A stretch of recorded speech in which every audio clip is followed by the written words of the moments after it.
शेक्सपियरनं म्हटलंय नावात काय ठेवलंय, पण आता राजस्थान सरकार म्हणतंय नावात बरंच काही दडलंय. तुमचं नाव तुमचा कॉन्फिडन्स ठरवतो का? तर राजस्थान सरकार म्हणतंय हो.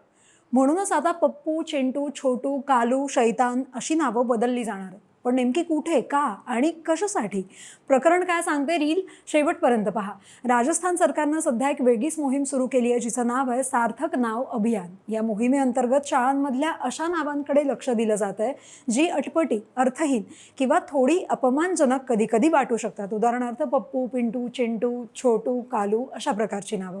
सरकारनं या नावांवर बंदी घातलेली नाहीये, पण शाळांच्या नोंदीत मात्र ती बदलण्याचा सल्ला दिला जातो. सरकारचं म्हणणं आहे की अशा नावांमुळे अनेकदा मुलांना शाळेत चिडवलं जातं, डिवचलं जातं. परिणामी मुलांचा आत्मविश्वास कमी होतो. त्यामुळे त्यांना आणखी सकारात्मक आणि अर्थपूर्ण नाव मिळावं, हा या उपक्रमाचा उद्देश आहे. महत्त्वाची गोष्ट म्हणजे यासाठी पालकांची संमती आवश्यक आहे. यासाठी सुमारे 2000 ते 3000 पर्यायी नावांची यादीही तयार करण्यात आली आहे, ज्यात अक्षर, अन्नपूर्णा, वृंदावन अशा नावांचे पर्याय सरकार देत आहे.